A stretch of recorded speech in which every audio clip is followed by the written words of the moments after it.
Hello, Michelle. How are you?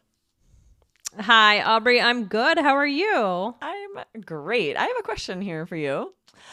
Did you used Sure. to play jail as a kid?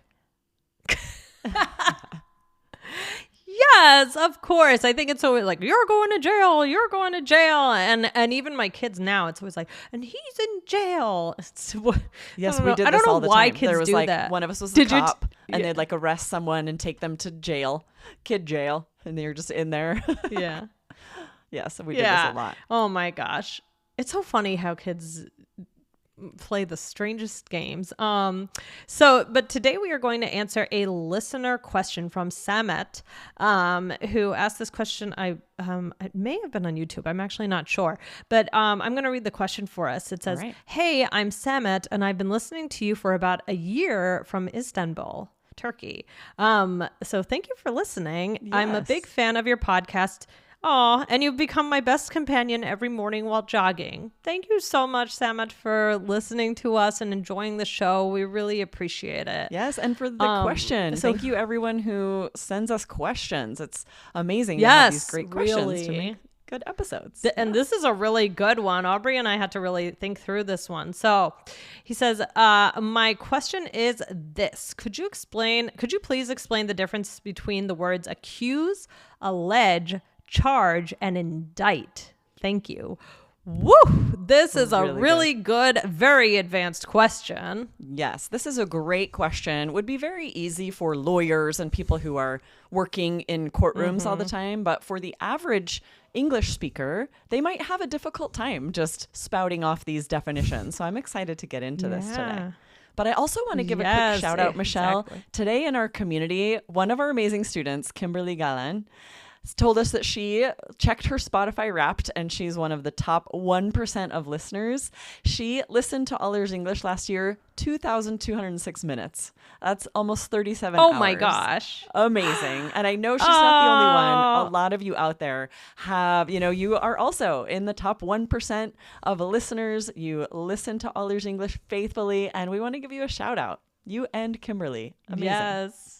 Thank you, Kimberly, and to everyone who's listening. We truly appreciate it.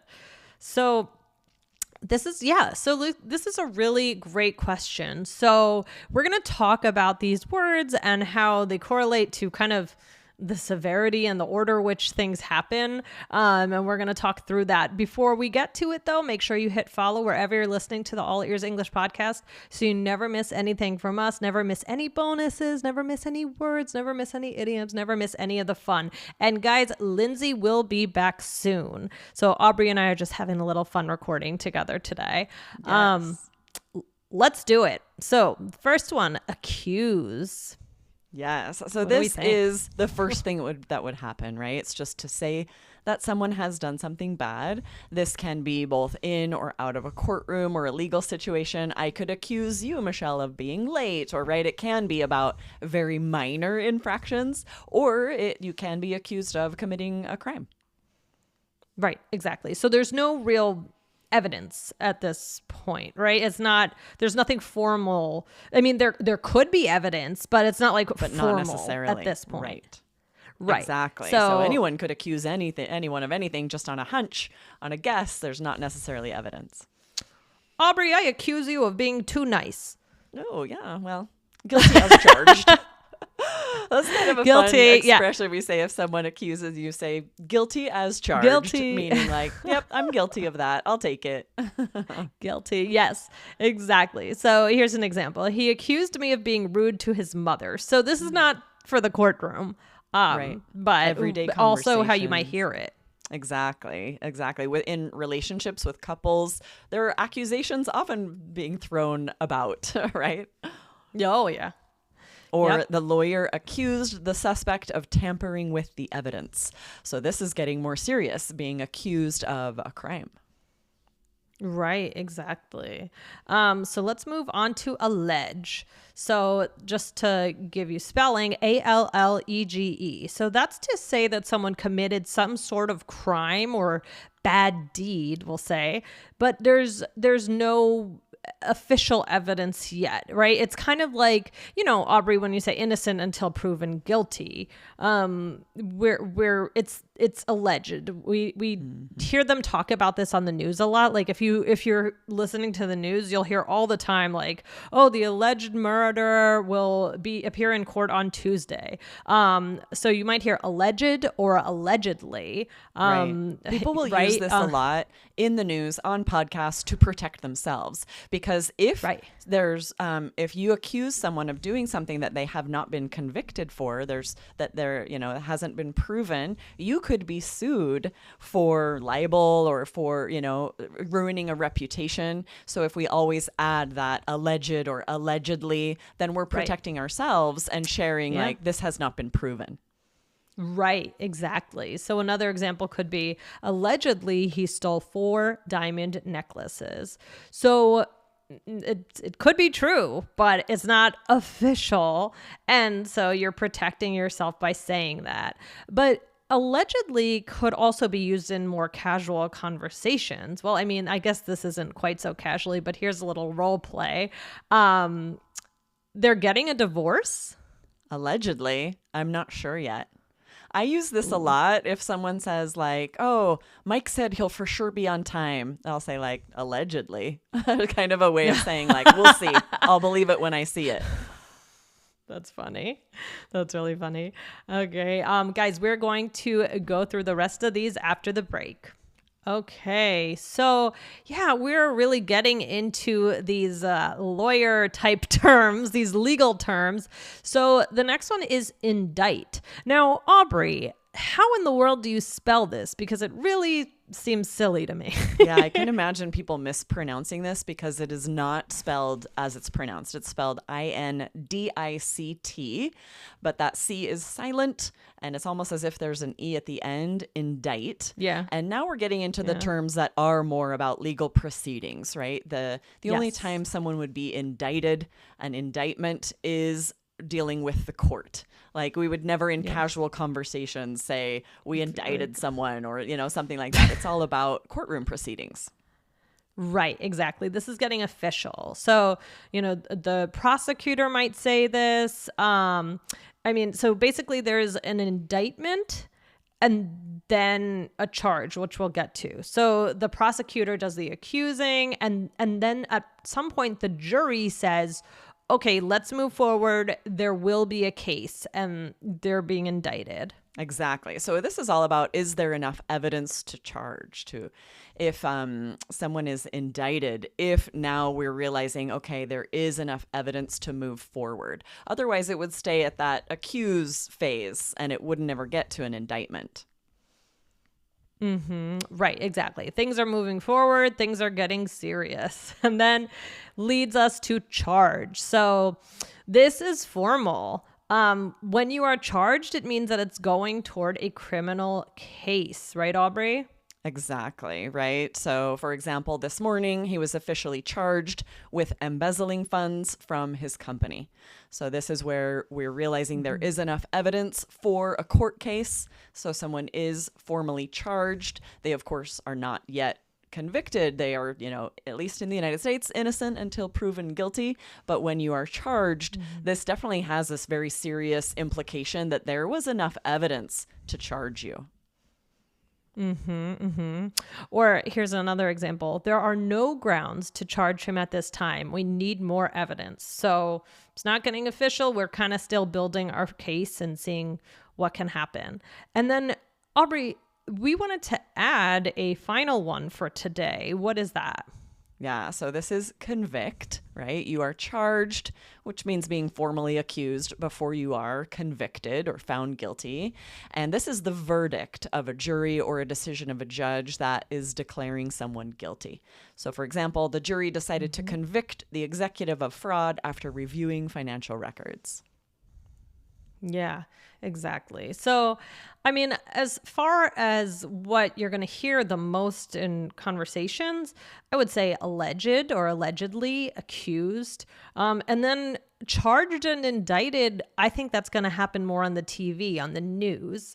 Exactly. What do you think? True crime podcasts or True Law and crime, Order. yes. That's where we hear these the most. Unless you work in a courtroom and then you're hearing them all day, every day.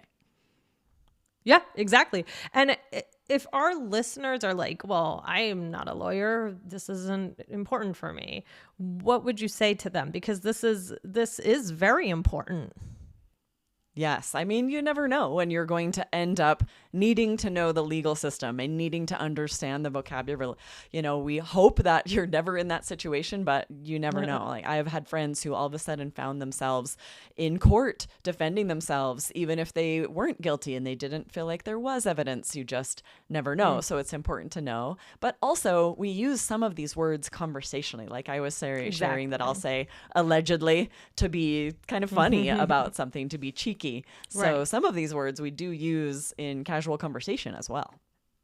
And like we said, when you listen to the news, they're constantly on the news is always about court cases. So you're going to hear this. It's just the more you learn, the better. So maybe you're not going to use indict in your daily life all the time. However, you might be sharing a story and trying to connect with someone over something going on the news. So that's why this is also important for this connection skill, to be able to talk about these current events, because so much of current events deal with, unfortunately, the law and court cases. So it's good to have the vocabulary to connect with others over it. Should we do a role play, Aubrey? Yeah, let's do it. Michelle and I are newscasters here talking about a criminal case. Ooh, okay, here we go. You have to put on your newscaster voice. Okay, I'll try. All right. When Foster was accused of the crime, most said they didn't believe he did it. The alleged criminal had no criminal history, but now he has been indicted and is being charged with heading a massive Ponzi scheme. More to come. Okay. And then we get off the air, and then I just say to Aubrey, I think he might be convicted. Ooh, yeah, don't make sure that's not recorded, right? Yeah, no hot mics there. Say to each other when they're off the air. Their opinions of whether they think he did it or not. Exactly.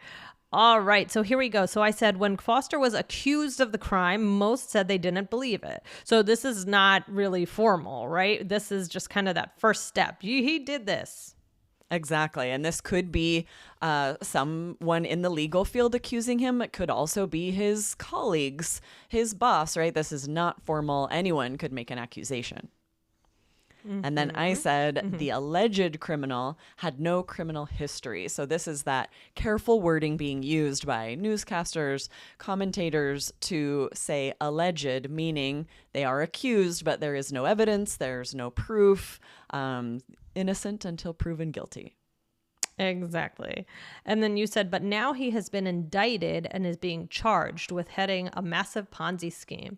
So they found enough evidence. They're going to make it formal. And then with the charge, it's going to a criminal case. Exactly. And then off the air, you said, ooh, I think he might be convicted. So this means you think that there's enough evidence here that he probably did it, and a jury or a court would find him guilty, would convict him. Yes, exactly. Ooh, this was really interesting, Aubrey. I think the two of us learned a lot as well, but such a good question. I love these really specific questions that get us thinking. So very, very useful. Guys, head on over to episode 2526. That was Time Change Got You Down, how to talk about it in English. So takeaway for today, I would say, again, maybe law isn't your thing. That's okay. These things are going to come up. Maybe you're not going to tell your coworker that you're indicting him, but maybe you're going to tell your coworker about a story on the news, or you're listening to what people are talking about in current events. This is so important. So learning about a popular topic that may or may not, maybe it is in your interest, maybe it's not, but still learning about it is going to be so important for you to be able to make these connections in English. So definitely take these seriously and give them a try, at least listen for them. Absolutely. This makes for such interesting conversation. Whether you were listening to a true crime podcast or you were watching the news and saw someone be accused or charged, this is an interesting thing to talk about. It will come up. So now you have the vocabulary straight so that you can jump in those conversations. Awesome. All right, Aubrey. Well, thanks for talking about this with me today. And thank you again, Samet, for the wonderful question. Keep them coming. Yes, awesome. See you next time. Bye. All right. Bye.